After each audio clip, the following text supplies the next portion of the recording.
For over a century, people have made machines that make music. To make those machines make music, they've needed a programming track, some way to indicate what instruments do what when. The method is very strange to get used to, but for a certain kind of mind, it's absolutely exhilarating, and it encourages them, inspires them even, to make music.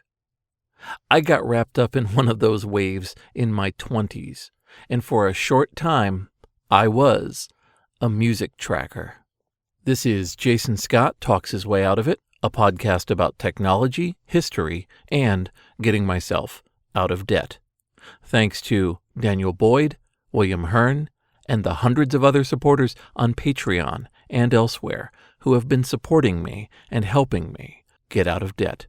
Where to even start with music tracking? The weird way to do it, which I think I'll choose, is to think of the music that plays inside of a carousel. That calliope music that has all sorts of instruments and is obviously not a live band, even though the instruments are playing for you. The instructions on which instruments to play when come on some sort of medium, usually a belt with different holes in it that goes through a set of gears and tells the machine what to do. For most people, the idea of a piano roll is probably best to work with. Think of that rolling pin with paper on it that has thousands of notches on it, and as it goes through the machine, different keys are played on the piano. It was pretty trivial for them to add other instruments like cymbals and drums and marimbas and add percussion layers and accents to whatever the piano was playing. The more complicated, the better for these machines. It was no difference at all for a machine to hit 16 notes at once as opposed to one. So people like Scott Joplin could create compositions that were both complicated and breathtaking and yet playable, perfect, by these machines. Over and over through the century, somebody will create some sort of music-making technology, and buried deep within it is a piano roll, a set of notches in a piece of paper, whether it's digital or analog, and it's telling a machine to make music. In 1988, I was lent an Amiga, and there were a whole set of programs for the Amiga that simply blew me away. The name for them were demos. They would fill up an entire disk, and besides having graphics and animation and beautiful programming effects, they would also have long, complicated music pieces that seemed to go on forever. I didn't understand how this magic was being done for quite some time. Eventually, I learned that there was a technology in there, not created first with the Amiga. It was something called a tracker. Like any discipline that can take a lifetime, a tracker is simple when you first look at it. It's a series of columns of numbers. Sometimes it's 4, sometimes 8, 32, 64. Each of those columns of numbers will have a note and then some sort of additional programming, whether it's a hexadecimal number or a few letters, and it tells another program, a player, what to do. If this file is using internal system noises, then it will just play those system noises according to those columns of numbers. In many cases, however, the file itself will have sound waves that those columns of numbers are indicating should be played over and over. I hope I haven't lost you here. Think of it, if you want, like a spreadsheet, and after the spreadsheet are anywhere between 5 and 20 small sound files, maybe a drum or a note or a voice. Those columns of numbers indicate what those sound waves, those samples, should be played as over and over.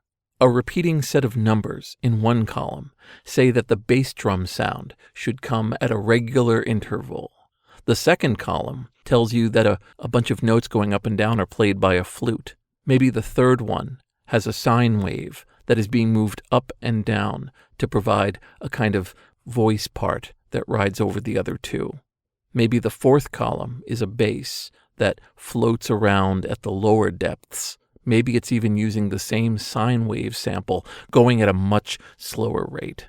The result, in some cases, is truly, truly magical. I have the strongest memory of one of these tracker configuration files included a song that went on for 9 minutes, and in total, including sound waves and the sound file and the programming, was 253K.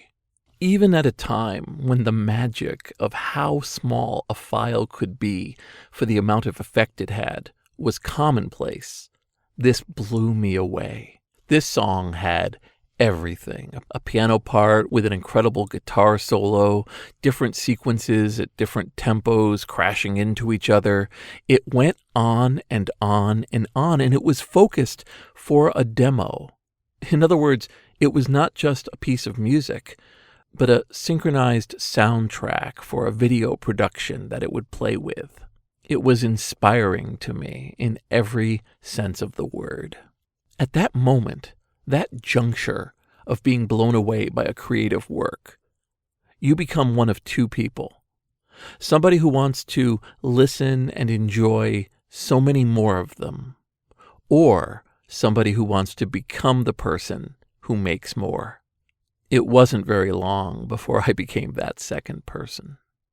You will not be surprised to hear that there were a whole bunch of tracker programs created over the years, and that the people who would adhere to one had nothing but ire for the folks who used the others, that there were rivalries and opinions, very strong opinions, over which program was best.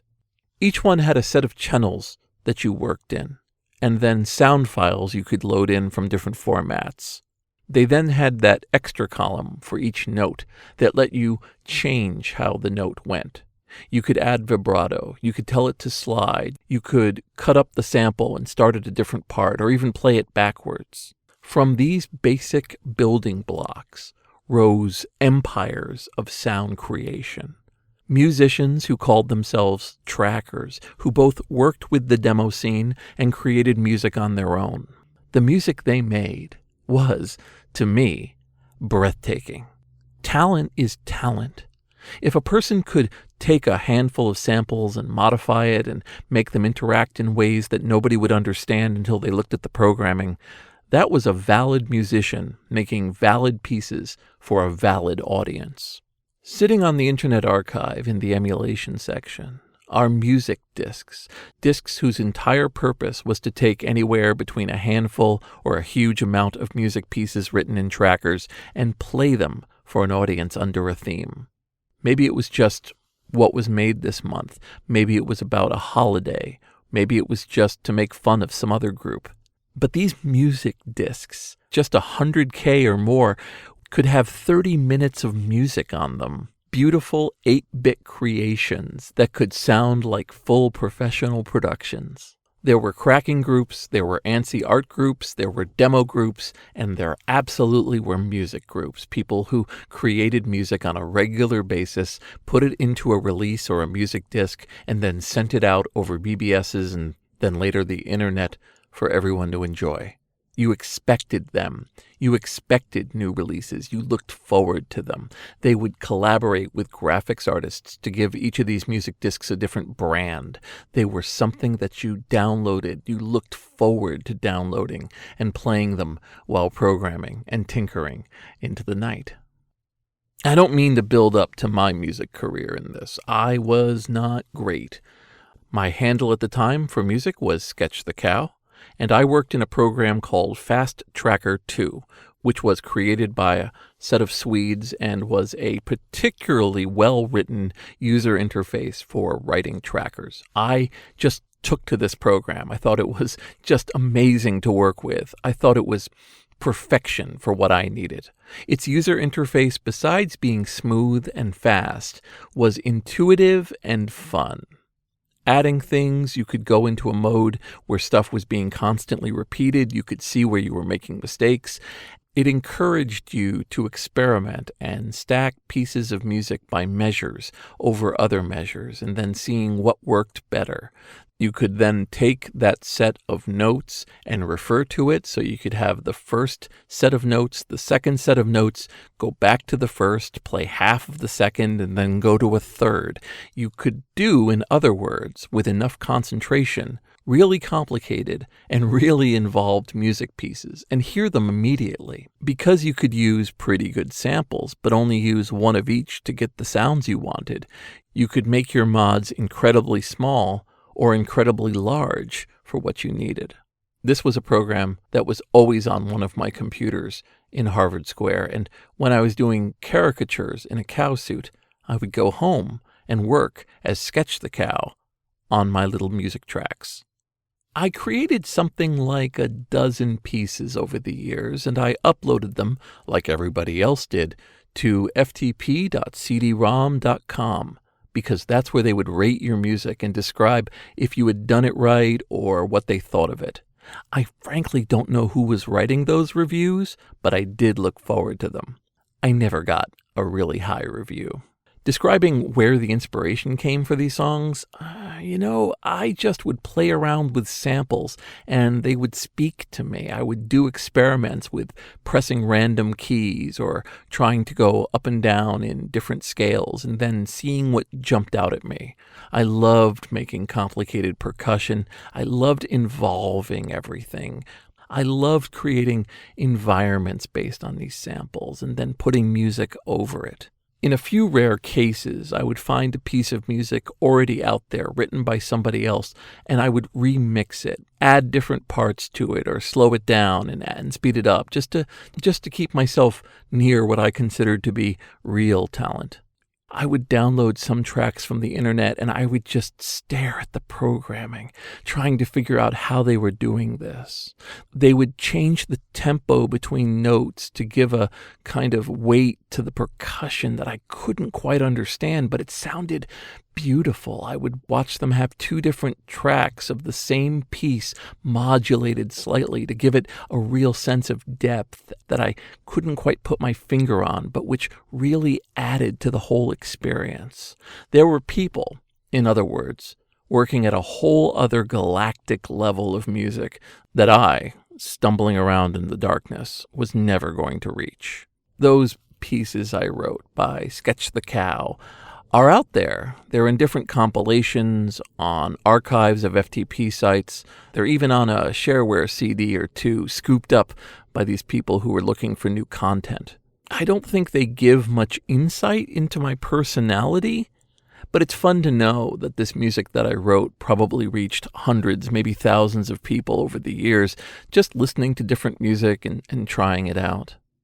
I can't quite put my finger on why I got out of it, why I got out of both composing that sort of music or really composing any music at all.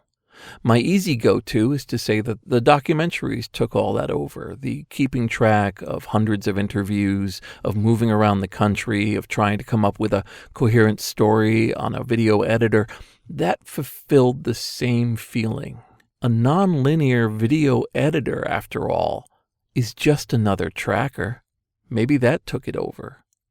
Maybe that level of intense work finally put to rest my need to write pieces of music in a weird little program that was like a spreadsheet with a bunch of music files. Not sure. But I am happy about one thing. Playing Fastracker 2 files is not 100% easy. Some modern media players will do it, but it's not very intuitive. So somewhere in the 2000s, I ended up converting them all to MP3, putting them up on my cow.net website, and making them available, along with my thoughts on why those songs came to be. I did that around 2001, 2002, and I am so glad I did. It doesn't come up that often, but every once in a while, if I really want to, I can go back and listen to these musical works. Who I was then and who I am now, completely different people. but it makes the songs kind of special.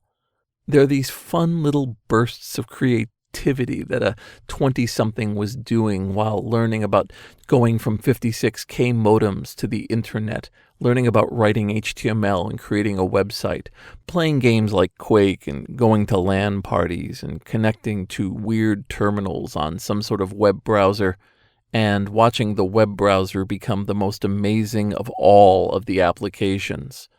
In other words, they were a beautiful soundtrack for a world that I kind of miss.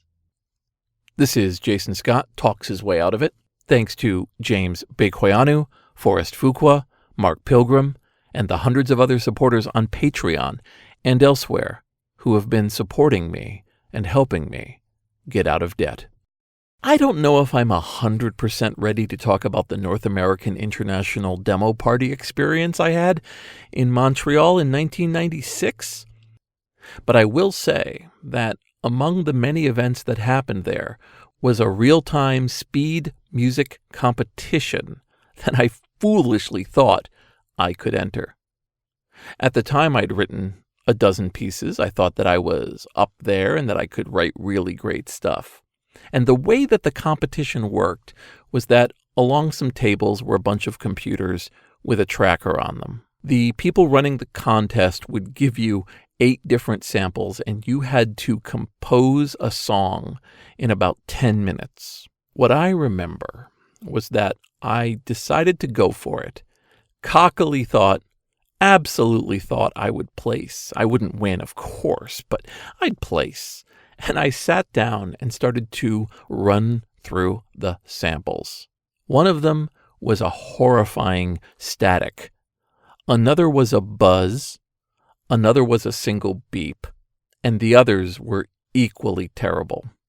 And the rule said that you had to use every one of the samples at some point in the song. All I remember of that time was how I realized I was completely and utterly out of my league.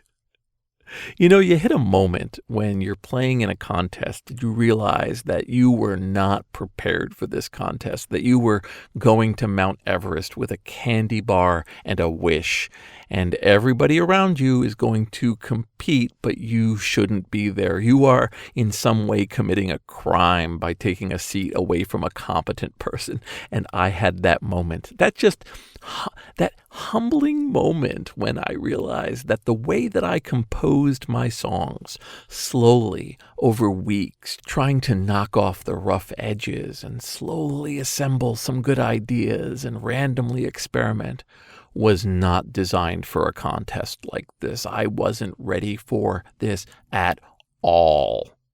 It was in many ways utterly humbling. But it's happened a couple of times in my life. And in the aggregate, looking back, every one of them has been critical to growth. Nothing gives you perspective than being utterly destroyed in a competition to realizing you're not even going to get on the board, that you're going to barely qualify, and you probably won't.